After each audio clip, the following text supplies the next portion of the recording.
Hey guys, welcome back.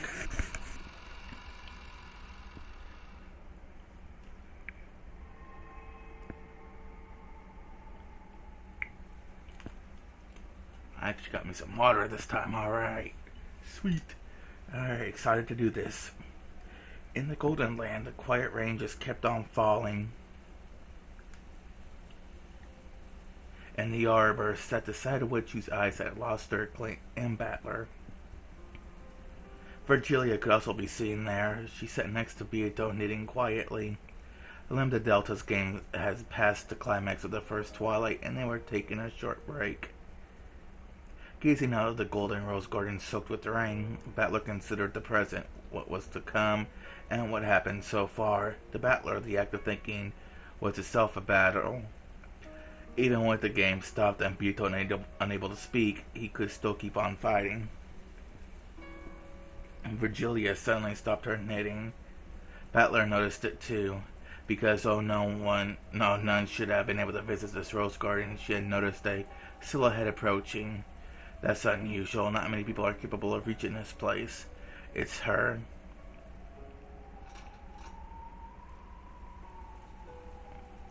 That silhouette, which walked amidst the quietly falling rain without so much as an umbrella, was the lantern. That was a spectacular garden maze, a splendid way to enjoy the roses. Why are you here? It's been some time, Mrs. Beatrice. No, wait, it's Mrs. Virgilia, is it not? Long time no see, Delaner. Delaner? I don't know. Come over here. We aren't ones to leave a guest out in the rain. Don't worry, she hasn't come to fight. Do you know her? She's one of my old friends from heaven. This really takes me back. That it does. Mrs. Virgilia possesses a deep knowledge in heavenly studies. I have often argued with her over interpretations. My many intellectual ventures with you were quite enjoyable. I'd like to do it again sometime. Yes, let's do it again sometime. I'd love to fight with you again. They used the word fight, but it sounded like they meant anything unpleasant by it. It sounded like something old chess rivals would say to each other. Unlike Beato, it seems Virgilia always behaved properly and courteously, so she had many friends in various other worlds, including both heaven and the demon world. Surprisingly, Delanor was one of them. Delanor, who had crossed swords with me just a short while ago, ducked her head like someone taking shelter from a sudden rain and sat in the seat Virgilia pointed out like a guest. Is there any type of black tea you would prefer? Anything, any tea you make it superb. Then how about some Darjeeling? Battler Beato, would you like some more? Yeah, Beato and I would like a refill, right? As usual, Beato didn't answer, but if you quietly gave her a cup, she would sip from it time to time. There was still some black tea left in that cup, but it had already chilled, so Battler asked for a refill for Beato as well. I have heard rumors how pitiful that Beatrice the Endless Witch, famous for her cruelty, has been reduced to this. She's no longer participating in the game. Lambda Delta is the one controlling the Beato that's on the game board. I know, however, she is the original master of this world, and you are the proper guest invited by that master. That is why I have come to pay my respects. On the game board, Beato and I met the lantern, but those were the game pieces of those witches. They weren't Beato and me ourselves. Is that why you went out of your way to greet Battler Beato here? I see you're as conscious as ever. That is my way of doing things. Greetings, Mr. Battler. I am Delanor A. Knox. We play opposing roles, but it is a pleasure to meet you. Sure, I'm Ushamiya Battler. Pleased to meet you. Greetings, Miss Beatrice. I am Delanor A. Knox. Beato. She's saying hi. She says welcome. Thank you very much, Miss Beatrice. The witch and the Inquisitor of Hersey, whose job it was to hunt witches, greeted each other around a tea table surrounded by the aroma of black tea. It was a strange sight.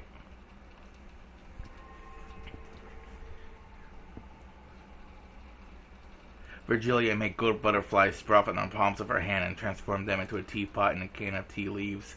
It was a very witch-like way to make tea. Of course, she actually was a witch, so that scene wasn't particularly bizarre in itself. That was a big concern about whether Delanor and the Inquisitor of Heresy could watch such a spectacle. Do not worry, I am not boorish, as you complain about how my tea is served, even though the tea is being made with magic. There is a tea set hiding in the shadows, and Mrs. Virgilia is speaking us tea within secret. We interpret it or judge that it was made with magic and was written as such in the tale. That interpretation is allowed by Noxus Ninth.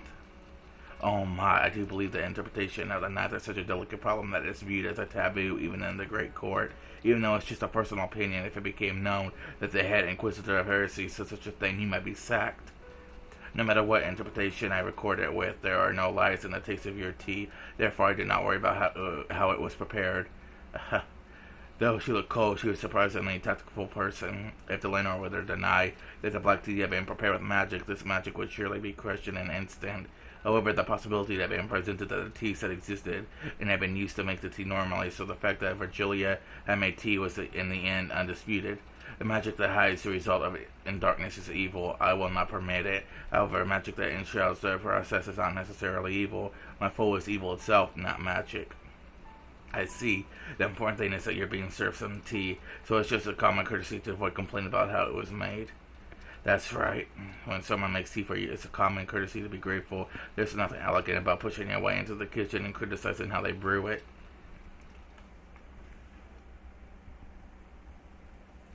You don't invite your guests into the kitchen, and when you see the set at the table, you should adorn it beautifully in the spirit of hospitality. Here you go. Careful, it's hot. Thank you. I would like some sugar and milk. Hee hee, you still can't drink it straight. I am a kid. It must be sweet. So then, is magic a gentle lie? The word lie makes it sound bad. The word embellishment is probably more fitting. When giving a child candy, you can take a crumpled up one out of your pocket, or you can use some clever sleight of hand to take the candy out. The impression given by a method varies greatly. Well, yeah, it looked cooler if you took it out with a little magic trick. Wrong. There is a meaning in the fact that the result giving them candy has been adorned to be even more beautiful and fun. Thank God when you give Mariah Chen candy, there's a huge difference between taking it out of your pocket to give it to her and slipping it into her pocket and saying a fairy gave it to her for being such a good girl. In my opinion, it would be boorish to then question everyone about their alibis and pinpoint who it was that slipped into her pocket. The important thing is the result that the girl received the candy and rejoiced, and is it significant that it was embellished in a way that made her rejoice. That's surprising. When you showed up, I got the feeling that you denied anything that went by the name of magic.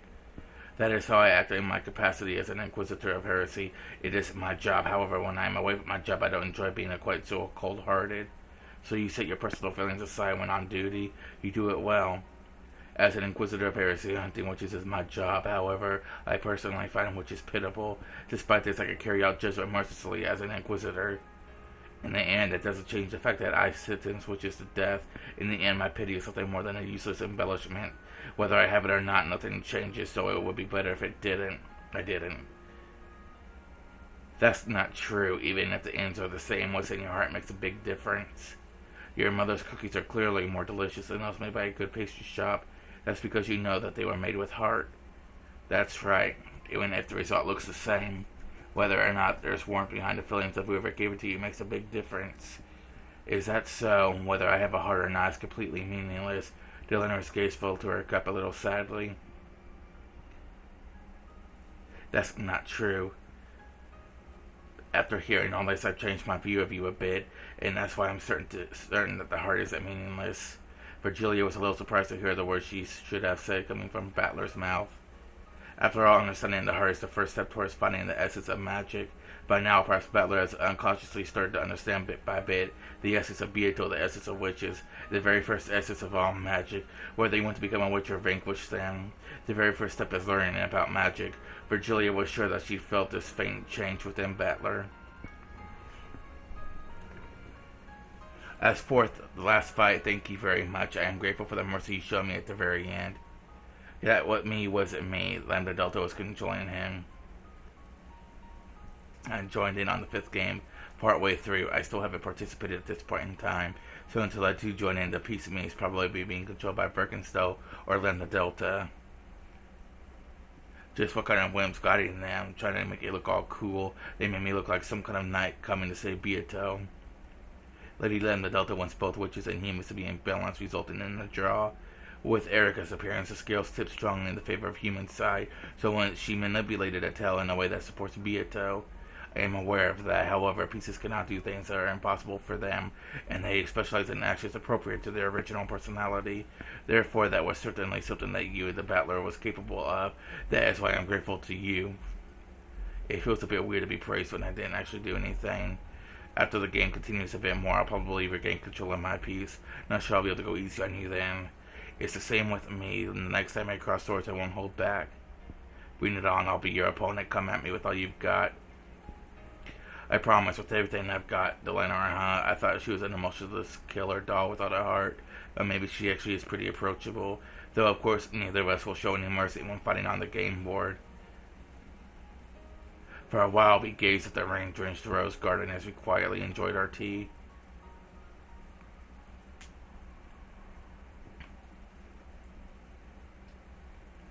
There is one thing I must apologize for. With a sudden sigh, Delana muttered something. What is it? If it's about that fight a short while ago, it's already over. We both fought with everything we had. The outcome was just luck of the draw. No, it wasn't luck of the draw. I couldn't just let it be, so I came here to apologize. What are you talking about? You're saying he's through the match, aren't you? Virgilia spoke softly without hesitating her knitting.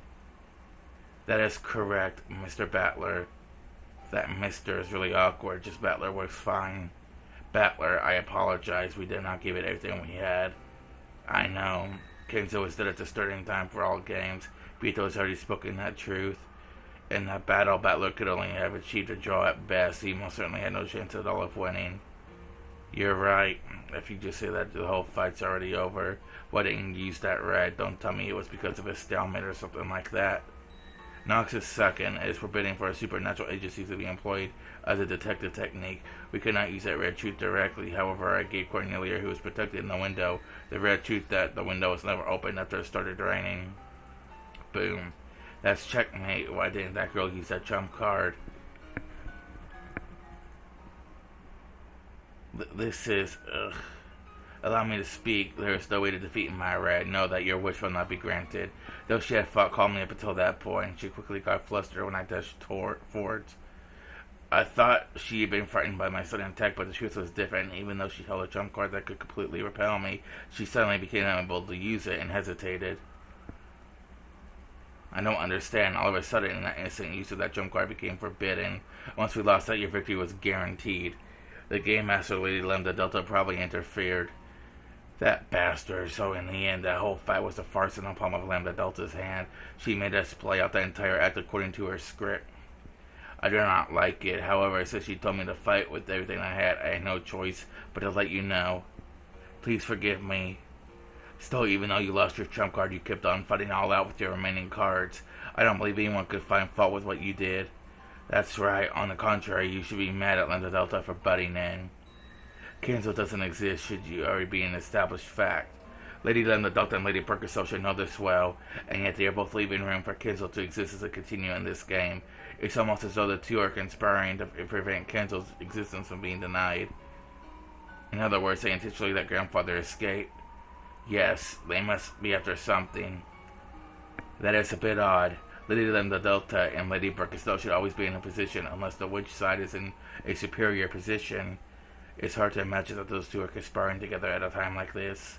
I can't help but think that they have some sort of wicked goal. I came here because I wanted you to know that. So you came all the way here to tell us something like that? Yes, which means that my husband's business here is finished. I think I will leave now. The game will probably resume shortly. I must aid Erica during the rest of this game. Delana gulped down the last of her black tea and stood up. Next is the battle of the second twilight. At that point, I will once again raise my merciless long sword. So I ask the same of you, Battler. Show me no mercy towards me. I understand. If I went easy on you, I'd have my own head smashed in. On the game board, I am nothing more than Lady Percusel's piece and Fruto Erica's subordinate. In the future, we will probably stand across from each other as opponents many times. However, my heart is always neutral. No, please forget that. Such as a meaning has no considering the relationship between the two of us. It does. There's no doubt you're a fearsome opponent, but you don't piss me off anymore. Though that Erica totally pisses me off. Good. Furuto Erica also pisses me off. Yeah. Delenor's expression finally something slightly. At the very last moment, I felt as though we finally understood each other. Furuto Erica is very evil entity. She's lost faith with her recent defeat and is burning with a desire for revenge, even though I don't know what she's planning. However, it can't be anything good. Please take care. Just knowing she's broke herself speaks tells me I can't let my guard down. Delenor nodded as though satisfied, left the overhang of the arbor and walked down to the rain. To think I serve as a subordinate to such evil. Why was I called to this world? Delenor let a small sigh. Pieces could do nothing except fulfill the function they have been given, and that function has been given to them by the one who controls them. She probably can't disobey her own player, Birkenstell. Lady Birkenstell may be the one who called you here, however, the one who let you into this world is Beato. If this child didn't wish it, you would never have been able to make it through the garden maze and arrive here. Right, Beato? Miss Beatrice, what is it that you want from me? I do hope that I can help you in some way, though I may be a subordinate of evil. She spoke to Beato, but of course there was no response. After bowing once more and thanks for the black tea, Delenor disappeared off into the rainy rose garden.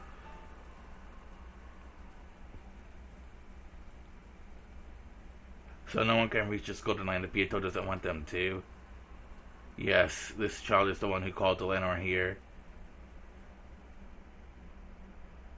So Beato called her here so I could meet with her. However, I know of a person who reached this place to serve Beato's wishes. It's Ange. In the last game, Ange reached this place by herself, even though she was an uninvited guest. Was that also something Beato wished for? I am here, you are here, Beato is here, Delenor was invited here. All of these things happened because the child wanted them to. Even the bit of time he and Delenor spent together drinking tea. Beato, what was I supposed to learn from her? This has something to do with finding your heart and letting you rest in peace. Delenor A. Knox, the natural enemy of witches, an inquisitor of heresy, a vanguard of mystery who denies fantasy. Is she here to help by gouging out your heart and choking the life out of you?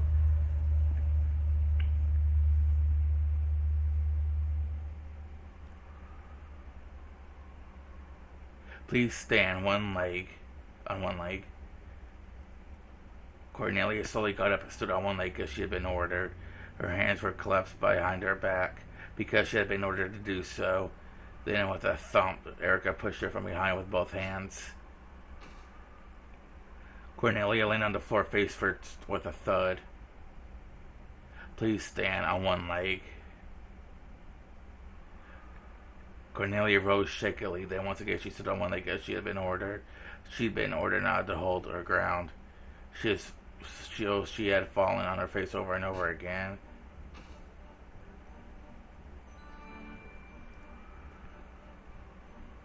She had barely managed to protect her nose, but after splashing against the floor so many times, her face was bright red.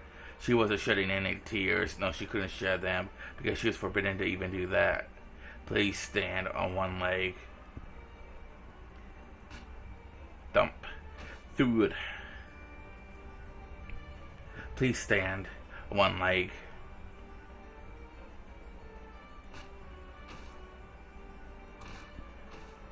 Damn.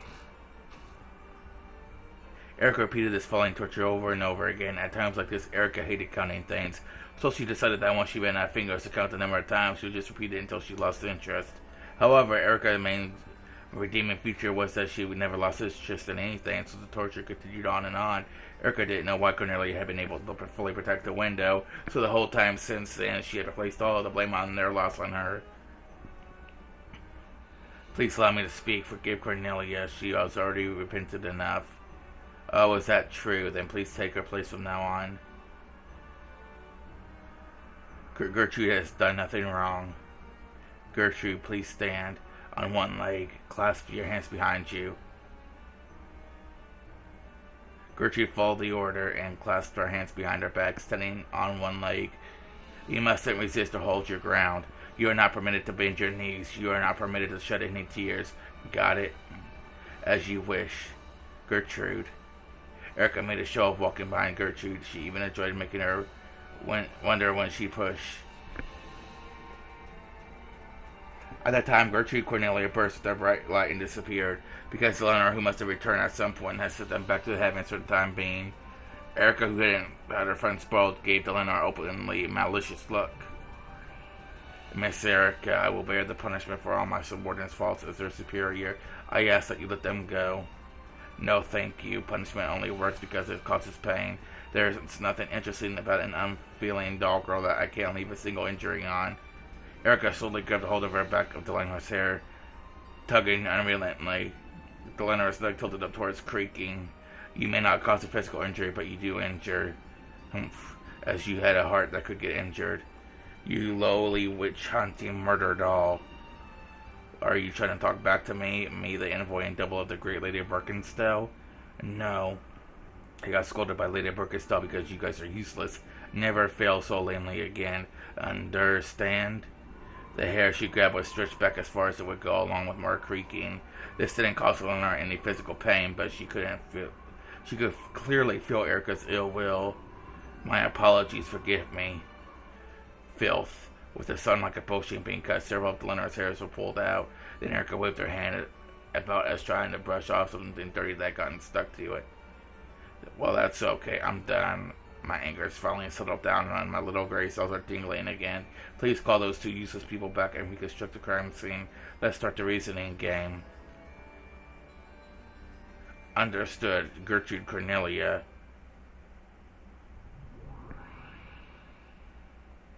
As you wish. The two of them reappeared behind Deleanor and reconstructed the crime scene for Erica, the one who had been just tormenting them. Kendall's disappearance was nothing more than a bonus run after the first Twilight. Let's start investigating the first Twilight itself. But before we do that, did you realize we were actually given a riddle before the murders even occurred? Yes, the letter with the mark of the one-winged eagle which appeared at 24 o'clock last night, along with a knock by some person. That's right. The tale creates the illusion that the events of the incident would be impossible for any human, making it seem like an unknown witch exists. Let's start by questioning the solution of the witch. We'll first check the situation in the dining hall last night, when the letter was delivered. Understood, Gertrude Cornelia. Reconstruct last night's family conference in the dining hall. As you wish.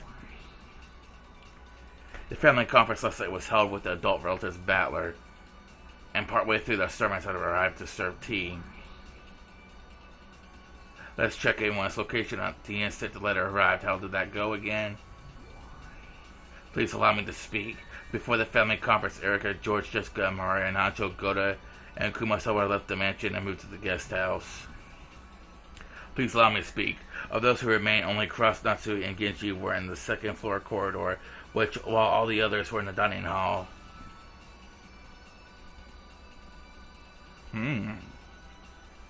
Because the family conference was proceeding and the mansion was completely locked, all the other humans were unable to enter the mansion. That means there was no one inside the mansion who could have knocked and placed the letter there, right? Yes, the witch side would probably claim that the one who did this was the witch who wrote the letter, Beatrice. Ridiculous, a stupid trick. There's no guarantee that the letter was placed there at exactly 24 o'clock. It's only sensible to consider that it might have been placed there earlier. Just a few minutes before the letter was discovered, Shin and Ken came in to serve tea. When they entered, multiple witnesses confirmed that there was nothing suspicious like a letter in the hallway. Maybe one of those not in the parlor across those two, or Genji, simply saw their chance right after that and placed the letter there. No, it should be possible for the people who supposedly went to the guest house too. We heard that the mansion was locked and that no one outside could get in, but if someone pretended to have gone to the guest house instead of hid inside the mansion, it would have been perfectly possible for them to place the letter there. Allow me to speak. Bluetooth valid. In that case, the problem is the knock. Unlike the letter, someone would have to exist there at the instant of the knock. I see, so this is a so-called proof that a person shouldn't be there which existed. This is just so ridiculous. Do they think Fruto Erica would have surrendered to something like that? Yeah. First off, we could doubt whether the knock was even hiding the door to the dining hall at all. For example, there may be a certain pillar on the second floor, which because of how the mansion is constructed, makes a noise when struck that gets just spinning down the pillar, and that sounds just like a knock on the door to people in the dining hall. Or they could have misheard some random sound to be a knock, and they almost constructed it in the same way. Or the recorded sound of a knock could have been stealthily replayed from a tape, which might have been carefully set up to go up at exactly that time. That way I can think of many ways to make them hear knocking if no one was on the other side of the door. How was that, my master? How was my reasoning? That's what she says, so what do you think? Well, it looks like your cute piece gave it, or I'll think it up these blue truths, so I guess I'll be nice and give it a few reds. I guess I'll start out with the letter. We have both a knock made when the bell of the large clock rang out at 24 o'clock, and a letter sitting there in an envelope bearing the one-winged eagle crest when the door opened. It's so obvious to the suspect that the people who were in the parlor secret placed the letter there, right? Cross, Natsuhi, and Gigi did not even touch that letter. Oh, then when Shannon and Kennen came in to serve tea, who was the last human into the dining hall? Let's say it was Kennen. Wouldn't it be easy if Kennen, the last person, secretly dropped the letter there when he closed the door? Not a single person in the dining hall. No, there's a simpler way to say it. Among all those inside that mansion at 24 o'clock, not a single person placed that letter in the corridor. So you can't say that no one touched it. Obviously, they touched it when they picked it up. Of course, I couldn't say that none of them touched it. I see. Then let's interpret it this way. Someone who existed outside that mansion at 24 o'clock placed the letter somewhere other than the hallway beforehand. Then it was moved by some means and ended up in a place in the hallway. Just an example, let's say it was stuck to the bottom of the serving cart the servants were pushing. It was simply glued there in a way that would make it come unstuck after a certain amount of time. When it eventually fell off, it became a letter left behind of which he shouldn't have existed. In other words, this is a classic trick where the true sender gives themselves an alibi by making the letter appear at a different time. Allow me to speak. Blue truth valid. In other words, the fact that Linda just outside the dining hall door was just a culprit's good luck. At worst, that might have happened in the kitchen, the corridor, or even inside the dining hall. Oh, good. If it had happened inside the dining hall, that would have been even more wonderful. With anyone's sight, a letter would suddenly appear on the floor, and then that wouldn't even violate if her truth say no one in the closed room of the dining hall touched their letter unexpectedly. Well done. If the letter was stuck to the bottom of the serving cart, then anyone could be the culprit. That might work okay regarding the letter. However, with that said, the argument applied to the knock as well. Let's try this again, shall we? Please go ahead. Neither Cross nor Natsui nor Genji knocked. This isn't the limited meaning of them knocking on the door, okay? It means they didn't use a pillar to transmit the sound or push a play button on a cassette tape they dropped or created a knock sound by any means. Of course, this applies to direct, indirect, intentional, coincidental, and intentional means. This switch has already been knocked in, but I'll repeat it. May be somebody on others than Cross or Genji made that knock. Or else a sound that could have been misidentified as a knock. Please allow me to speak. Let me be known at the time. 24 o'clock, accepting Cross Genji in the second floor and all the other people in the dining hall. No humans existed inside the mansion. Please allow me to speak. Let it be known that in addition to Cross and Genji, none of those in the dining hall knocked on that door. In this sense, a knock includes all direct, indirect, intentional, unintentional, and coincidental events that could create a knocking sound. A direct knock refers to someone literally hitting a door to make a knocking sound. An intentional knock refers to someone to creating a fake knocking sound to try and make it appear that someone knocked. An unintentional knock refers to someone unintentionally creating a fake knocking sound. A coincidental knock refers to some kind of coincidence creating a fake knocking sound. In short, this means it is impossible for any character within a mansion to be the source of the knocking sound, and any character refers to even unobserved people that no one has noticed. Anyone who was in the mansion would also include any unknown person next to stuck in the mansion. Therefore, it literally meant it was impossible for anyone in the mansion to knock, with no word to play aloud. I see. No matter how much I toy with it, it's impossible for anyone except those in the guest house group to create a knocking sound, right? Like me, for example. What if Furuto Erica recorded a knocking sound on a cassette tape and used some kind of secret contraption to start it playing at exactly 24 o'clock? Of course, that wasn't in the mansion at 24 o'clock. There are any problems with this, are there? No problems. However, though the knock did serve as a way of informing them about the letter on the other side of the door, I do not think it would have worked if the letter would have fallen elsewhere. If the trick in Erica's theory about the letter being stuck to the serving car is inaccurate, then the location that the letter fell is a matter of luck because it fortunately fallen near the door. The people in the dining hall noticed it due to the knock. Okay, guys, I'm going to take a quick break here real quick. Alright guys, that was an unintentional break, but let's get back to it. However, if the location fell with some other chance, it might have landed in the far-off kitchen or remained stuck even after they entered. If that had happened, the knock would have been ignored as though they just imagined it. In other words, the knock by itself wouldn't transmit any message at all. It really made it appear as though someone had been there because it was paired with the letter. In that case, the random location the letter fell off to, the bottom of the serving cart, couldn't be connected with the knock. For the letter to be found thanks to the knock, it would have been reliably positioned on the other side of the door. However, it was announced that in red that no one in the mansion placed a letter in the hallway. Already word that read about replacing it in the quarter of a bit. No one in the mansion would place a letter in the hallway. This includes doing so by all concepts such as directly, indirectly, intentionally, coincidentally, unintentionally. For example, let's assume there's a device on a serving cart that drops the letter when it stops moving. In this case, you think they could predict that the cart would probably stop just once when those two knocked on the door to the dining hall, and then by doing so, they cleverly making it so the letter drops right in front of the door. But even this doesn't work. Okay, the action of stopping the serving cart would indirectly lead to placing a letter in the hallway. That would mean Shannon and Kitten, who were pushing the cart, had indirectly and unintentionally placed a letter there. So even this is no good. Furthermore, setting it up so that the letter peeled up with the passage of time will mean that the people pushing the serving cart had coincidentally and unintentionally placed the letter there. Of course, this is also no good. Repeat it. At 24 o'clock, only Erica, George, Jessica, and Mariah and Ancho Goda at Kumasawa existed outside the mansion. Well, if someone in the dining hall didn't exist in the mansion at 24 o'clock, for example, what if they slipped out the window just before? With this wordplay, it might be possible to get around the red truth. Repeat it, even though I'm nice enough to give you all this right for free, or being a bit greedy. I'm not an idiot like Beato, so I won't go around saying everything my opponent tells me to repeat. I'll give you a full body massage and bath with marshmallows and Campado sometime soon, even enough to rub your skin off. Now you're going to keep that promise. Okay then, there's a freebie. I'll respond. At 24 o'clock, only Erica, George, Jessica, Mariah, Nanjo, Goda, and Kumasawa existed outside the mansion. In other words, no matter how much they struggled, those 8 people, including Erica, could not have existed inside the mansion, much less in front of the door. And at the same time, no matter how much they struggled, those inside the mansion could have not existed outside the mansion. In that case, the letter might have been stuck to the ceiling of the hallway instead of the serving cart. The ceiling of the hallway is surprisingly high, so even if you just stuck it there in the open, maybe no one would notice it. This way, it would certainly fall in the corridor, and you could slip by the red if someone else in the mansion did this. Good job, me.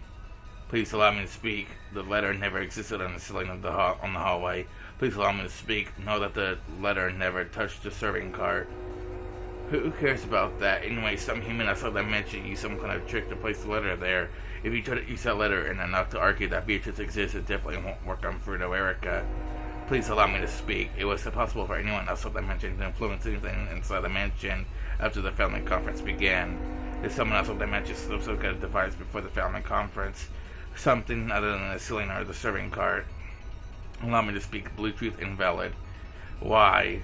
Whose side are these people on then? I thought they were on Erica's side. Were they going against her? I don't know. Anyway, that's the only way, right? Someone outside that mansion used some kind of device other than the ceiling or serving cart. Allow me to speak. Unless you specify or theorize as to what something might be, your Bluetooth will not be acknowledged. Allow me to speak. All of the Lady Erica's Bluetooths regarding the letter have been lost. They've all been lost, you say. Watch your tongues, a bit more useless furniture. If you could just think of that device as an instant checkmate. What do you mean all of them? What do you mean my Bluetooth is invalid? How dare you say such a thing to me, the detective, Rudo, Erica. Erica's face twisted. These words seemed to deny Erica. I know Erica's reasoning were the worst form of torture and humiliation to her. Miss Erica, why don't we postpone the riddle of the letter for now?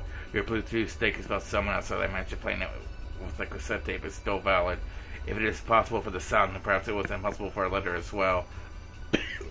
As Erica made the grab and pull Gucci's hair, Delanor stopped with her with those words. That's right, my Bluetooth regarding the knock is still valid. It's not true that everything's been denied. I'm a master. I will solve the riddle of the letter without fail. Please allow me to postpone that for now. However, I will definitely figure out the riddle of the knock here. I hit you with the blue stick that someone else in the mansion set the instead with a cassette tape or something to make a knock sound play. You really are a cute kid, piece of burns. Lots of spunk. Anyway, Erica's yelling that you forgive her because she sold one of the 2 riddles even though she was on the other. So will you forgive her? Sure, normally I never forgive my own piece for the shame of surrendering. But if you manage to solve one of the riddles, I guess I'll let it slide for now. My master. With Birkenstow, she let it slide. Erica couldn't utter relief. Then it's time to get punished, Erica Chan. None of the characters misidentified a knocking sound. Oh, what's that supposed to mean? Misidentifying a knocking sound means this. That you would not mistake a sound very similar to a knocking sound for a real knocking sound. Hitting a pillar to make something to a knocking sound is no good. When you record a knocking sound on a cassette tape and play it back, it becomes the sound of the tape with a knocking sound on it, and not a knocking sound, so that's no good either.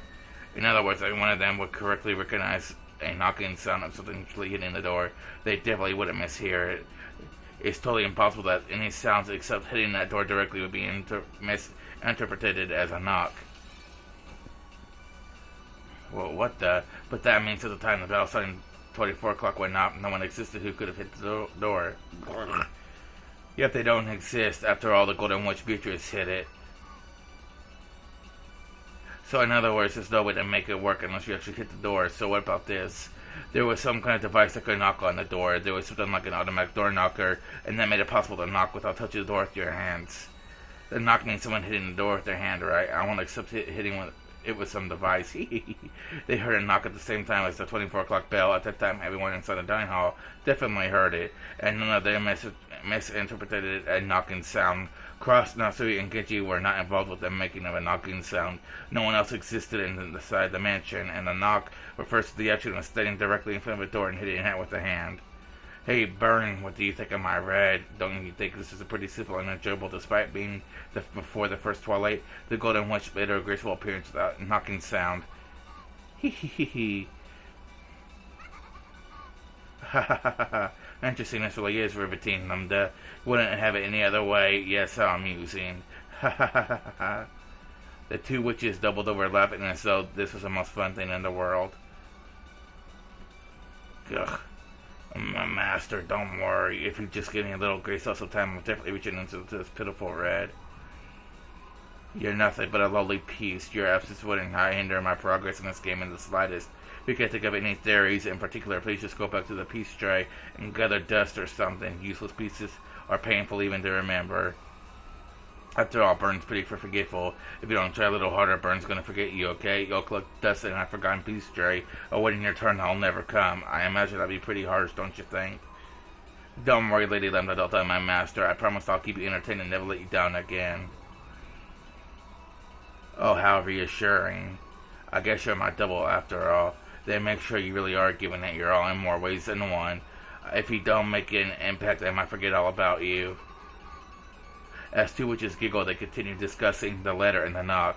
There was no room for Erica to step in, and she contented herself with that she would thirdly have no place to go and would be buried in an eternal oblivion. Erica entered this with a hideous expression, looking with shame at the back of the master ignored her. And with both fists clenched, she thought frantically in search of some kind of breakthrough. I am the detective Fruto Erica. I am the peace and double servant of the great Lady Birkenstow. I'll definitely make her satisfied. Hold on, guys. I'll take a break here real quick. Okay, guys. I'm the detective. I am Fruto Erica. I am the lady and double servant of the great Lady Birkenstow. I'll definitely make her satisfied. Satisfied, definitely. Oh, shoot me in battle. How dare you humiliate me so? As she stood there, ignored by the witches that shuddered in darkness. It looked like someone had told her to go stand all alone in the hallway.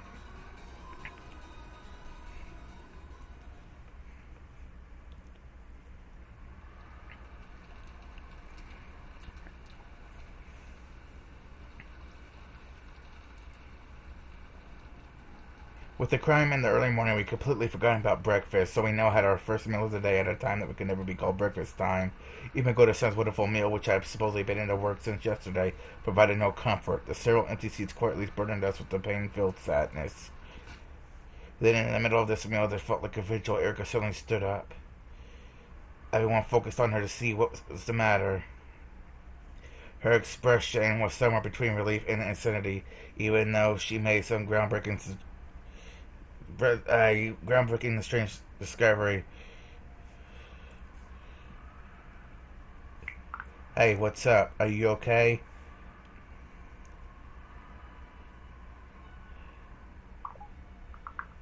I've got it. Did you think I wouldn't understand? Yeah, I got it. There's no way something that stupid could happen. With a hideous expression covered in cold sweat, Erica glared and lashed out at Battler.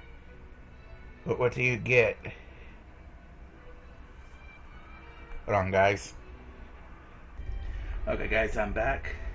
There's been no way you jumped down from the third floor study. None of us saw you fall down in the courtyard. When you sit at the ladder from the courtyard and you saw Rudolph's son go up its third-story window, you closely observed the construction of the outer wall and realized that by cleverly using a rain gutter, it might be possible to go down to the courtyard from the third-floor window. You didn't jump down. You used a rain gutter or something and clumsily wriggled down the outer wall. What do you think of? I believe truth. Come on, what's your counter-argument? My counter-argument? You don't have a counter-argument, then my truth is valid, right? Hey, did you see that? Trying to look cool and making it look like you jumped down was all an illusion. You just jumped out and lashed out to a rain gutter. My argument then was about whether it was possible for Grandfather to escape from the study, right? And it was possible for Grandfather to escape through the window. All I did was prove that. Whether I jumped down or crawled out down, that didn't change anything, right? Don't try to change the subject. A mere human can't jump down from the third floor. Did you see that? Did you see that? What do you think of my reasoning, my master? Are you tired or something? Just calm down, eat some food.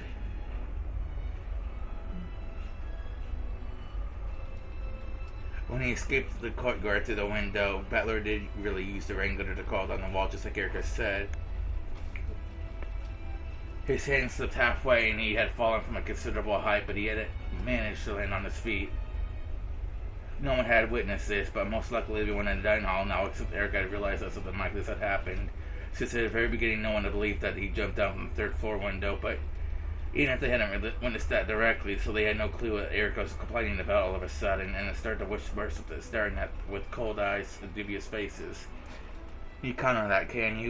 You jump it down when I've been denied, but truth is won. My blue truth is valid. My master, please acknowledge this. I am not incompetent or disappointment. I will match up to your expectations without fail, so please don't abandon me, my master. Facing someone I might have been somewhere beyond the ceiling, Erica spread her arms and yelled. Then, as if the answer, a massive lightning bolt landed very closely by. It was an incredible sound. They could even feel the earth shake. At the same time as the sound, Erica went limp and fell into her seat, like a puppy who just had all the strings cut. Then, as the sound of wind and rain slowly filled the room once again, Erica slowly opened her eyes as though recovering from a bout of dizziness. Then she continued eating in the silence as though nothing had happened, as if she had been acting normally the whole time. Then Erica just stand up suddenly, yelled something strange at someone. Aromatically enough to make one doubt their eyes, Erica continued eating quietly as though everything was perfectly normal. Even when they saw how ordinary she looked, everyone convinced themselves that they were totally worn out, and that they must have just some illusion of Erica suddenly yelling. So Erica's sudden transfiguration of a few seconds ago was treated as a daydream and faded out of everyone's memories. Erica quietly poked at her cell and muttered in a voice no one could hear. Thank you very much, great Lady Birkenstow. I am Frudo, Erica. I am my master's piece and her double. I will most certainly present you with an incredible tale. Hee hee hee hee. That's right, when it comes to utensils and knives and forks are pretty primitive. Chopsticks are the best. Don't you think chopsticks are the easiest way to eat a salad? Well, everyone...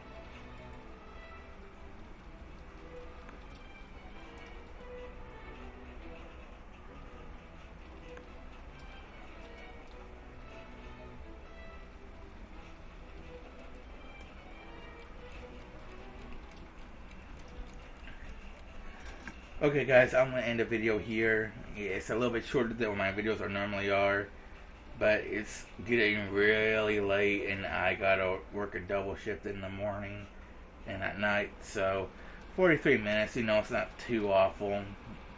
I usually like to make them an hour long or so, but I'm having issues tonight with some things in real life going on like right now, so yeah, I'm going to deal with that maybe and then go to bed. And I'll see you guys tomorrow night when I'll be able to do it longer tomorrow night because I'm off Tuesdays. So yeah, see you guys.